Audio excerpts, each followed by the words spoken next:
Hello, good morning, students. Welcome to online English class. And today I am going to explain this poem. Okay, I hope you will start learning. आपने इसे learn करना start कर दिया होगा. And let's begin the chapter. Okay, see first stanza. At 7 when I go to bed, I find such pictures in my head, castles with dragons crawling round, and gardens where magic fruits are found. Okay at 7 यहाँ पर as की बात की जा रही है. वो जो इसमें पोएट है वो एक बच्चा है, चाइल्ड है, और वो क्या बता रहे हैं. At 7 when I go to bed, ठीक है, जब मैं 7 साल का था और मैं जब सोने के लिए बिस्तर पर जाता था. I find such pictures in my head, तो उस समय मेरे दिमाग में कुछ चित्र बना करते थे. मेरे दिमाग में कुछ चीज़ें थीं जिनकी इमेज, जिनका चित्र मेरे दिमाग में बनता था. और वो क्या चीज़ें थीं. कास्टल्स विद ड्रैगन्स प्रॉलिंग राउंड. कास्टल्स क्या होता है? महल.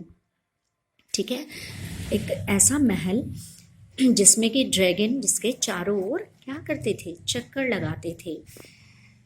Gardens where magic fruits are found, और वहाँ उस महल के आसपास जो गार्डन था, बगीचा था, उसमें क्या था? Where magic fruits are found, उसमें जादुई फल लगे हुए थे. मीन्स ये मैजिक लैंड था, एक जादू से भरी नगरी थी, जादुई नगरी थी.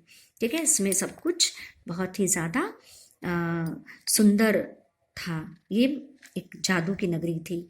यहाँ बहुत ही सुंदर महल था जिसके चारों ओर जो ड्रैगन हैं वो चक्कर लगाते थे, और इसके साथ साथ जो गार्डन थे उसके आसपास बहुत ही सुंदर, बहुत ही फलों से भरे हुए, और वो फ्रूट्स कैसे थे?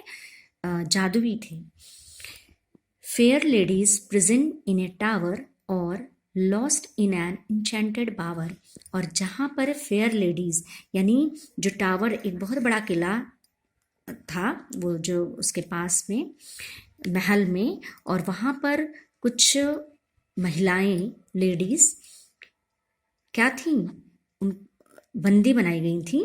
कुछ औरतें थीं जो फेयर थीं, यानी उन्होंने बिना दोष के थीं, दोष रहित थीं, उन्होंने कोई अपराध नहीं किया था, फिर भी वो उस टावर में कैद थीं. और लॉस्ट इन एन इंचेंटेड बावर, यहाँ पर बावर से क्या मतलब है? एक बहुत ही सुंदर कुटिया, या आप कह सकते हैं मंडप, जो बहुत ही ज़्यादा फूलों से सजाया गया हो. इंचेंटेड मीन्स मंत्रमुग्ध करने वाला, क्योंकि वो जो बावर था वो इतना खूबसूरत था, इतना सुंदर था, फूलों से भरा हुआ, कि उसकी खुशबू किसी को भी मंत्रमुग्ध कर सकती है. तो वो महिलाएं जो है या फिर उसमें गुम हो गई थीं, गायब हो गई थीं, खो गई थीं. While Gallant horseman ride by streams, और यहाँ पर गैलेंट क्या है? ब्रेव, बहादुर.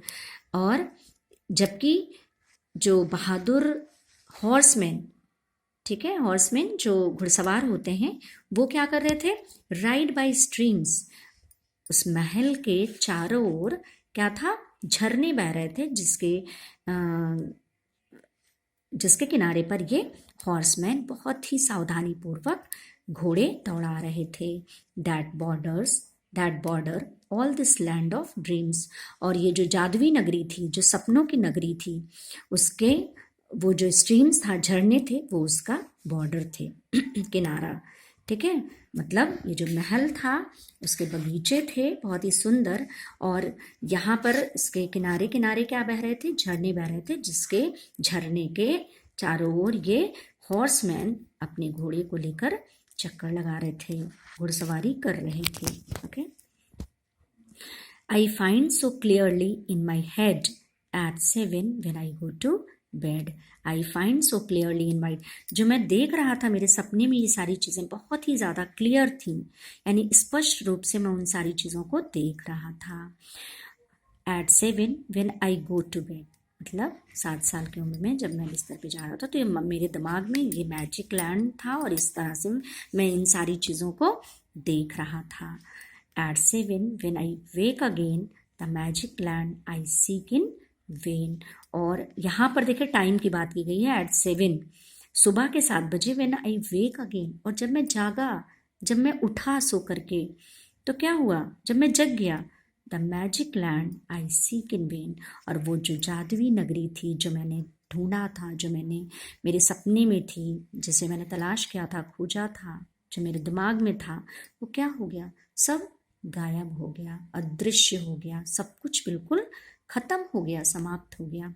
ठीक है, तो today that's all for today, and tomorrow I will explain these two stanzas, but today you have to, once you revise all the things, okay, and read the poem and try to understand the meaning. Okay, thank you.